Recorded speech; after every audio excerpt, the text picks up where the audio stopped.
Assalamualaikum warahmatullahi wabarakatuh. Pada pembahasan ini saya akan menguraikan tentang integrasi Islam dalam kehidupan sosial masyarakat Sulawesi Selatan. Integrasi Islam dalam kehidupan sosial masyarakat dapat dilihat pada upacara inisiasi atau siklus hidup, mulai dari upacara penyambutan kelahiran, tradisi perkawinan dan kematian. Kita mulai dari yang pertama, yaitu upacara penyambutan kelahiran. Pada masyarakat Sulawesi Selatan, upacara penyambutan kelahiran biasa disebut dengan macera anak. Macera atau cera artinya darah, sedangkan anak atau bayi.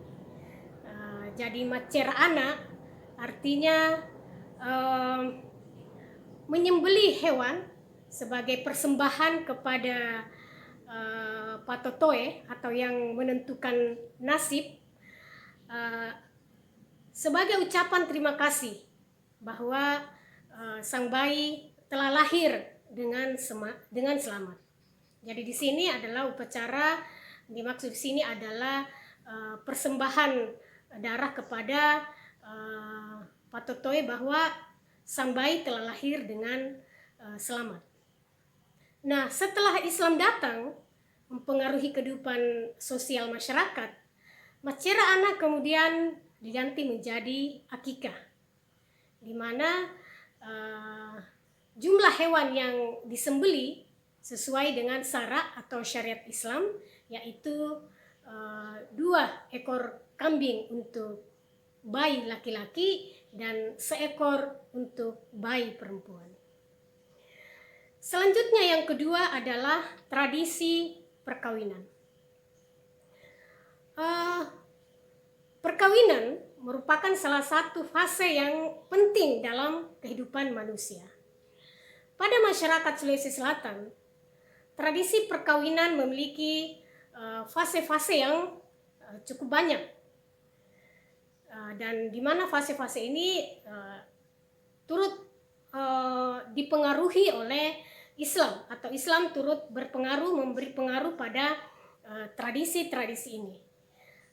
Adapun fase-fase yang dimaksud adalah, yang pertama adalah fase disebut balau cici, artinya fase penjajakan secara rahasia, di mana pihak laki-laki melakukan penjajakan secara rahasia terhadap perempuan yang akan dijadikan sebagai calon mempelai, untuk diketahui apakah calon mempelai tersebut atau apakah perempuan tersebut belum ada yang meminangnya.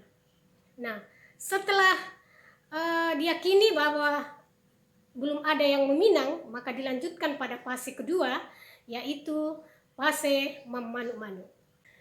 Fase kedua yaitu fase memanu-manu. Fase memanu-manu adalah fase di mana keluarga laki-laki atau calon mempelai laki-laki menyampaikan pinangannya kepada calon keluarga perempuan, calon mempelai keluarga perempuan. Selanjutnya fase yang ketiga adalah fase maduta. Maduta artinya melamar, di mana keluarga laki-laki secara resmi menyampaikan lamarannya kepada keluarga calon mempelai perempuan.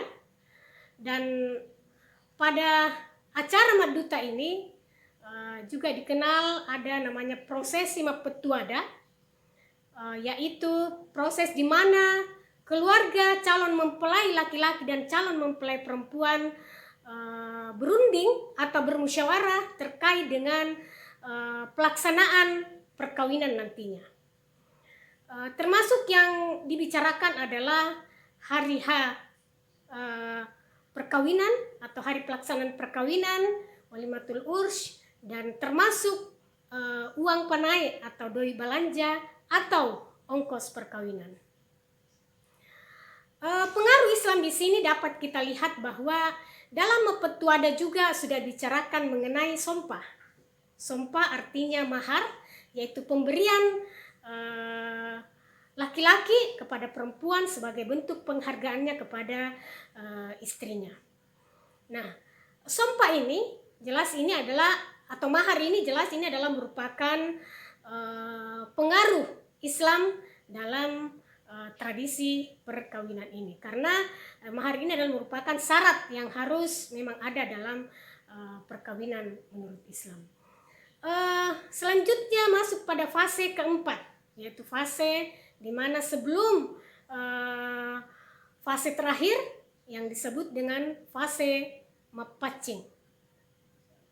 Mapacing adalah merupakan fase di mana prosesi ini dilakukan dalam rangka mempelai perempuan, calon mempelai perempuan meminta restu kepada keluarga dan kepada orang tuanya, tentunya kepada orang tuanya dan kepada kerabatnya. Dan sebelum pelaksanaan mapacing ini, dalam pelaksanaan mapacing ini satu rangkaian ya, mapacing juga dilaksanakan khatam Quran. Khatam Quran ini sebagai simbol bahwa calon mempelai sudah khatam Al-Quran. Dan selanjutnya dilanjutkan dengan barasanji, di mana pada acara ini baik khatam Quran maupun barasanji ini tentu dipimpin oleh seorang yang ahli dalam agama. Jadi ini jelas pengaruh Islam di sini dalam acara atau prosesi mapacing ini adalah khatam Quran dan barasanji. Fase kelima atau fase terakhir disebut dengan menre boting atau boting, yaitu pelaksanaan akad dilanjutkan dengan walimatul ursh, dan setelah itu biasanya juga dilanjutkan dengan marolah, yaitu suatu kunjungan balasan yang dilakukan oleh mempelai perempuan yang didampingi oleh mempelai laki-laki untuk mengunjungi kediaman keluarga atau orang tua dari mempelai laki-laki. Dari fase-fase tadi, fase tradisi perkawinan masyarakat Sulawesi Selatan ini nampaknya begitu rumit. Akan tetapi kehadiran Islam di sini tidaklah merubah tradisi ini. Tradisi ini tetap dipertahankan. Islam memberikan pengaruh-pengaruh di dalamnya, tetapi tidaklah merubah tradisi yang sudah ada. Bahkan kalau boleh dikatakan, saya menganalogkan di sini bahwa kehadiran Islam di sini telah menyempurnakan tradisi ini, dan Islam telah mengisi ruang-ruang yang kosong ini menjadi tradisi yang dapat kita saksikan seperti sekarang ini. Tradisi inisiasi yang ketiga adalah kematian.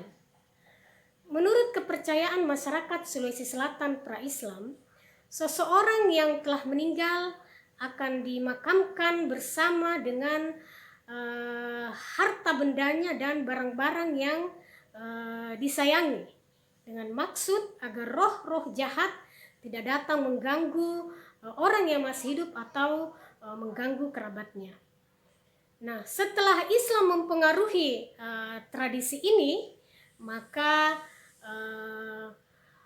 menguburkan harta benda dan barang-barang yang disayang bersama si mayit tidak lagi dilakukan, tetapi di mana harta benda si mayit akan disedekahkan kepada mereka yang telah melakukan prosesi penyelenggaraan jenazah.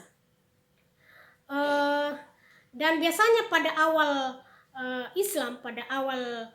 Islam di Sulawesi Selatan, mereka atau penyelenggara prosesi ini adalah parewasara yang terdiri dari imam, khatib, bilal, dan doja atau penjaga masjid.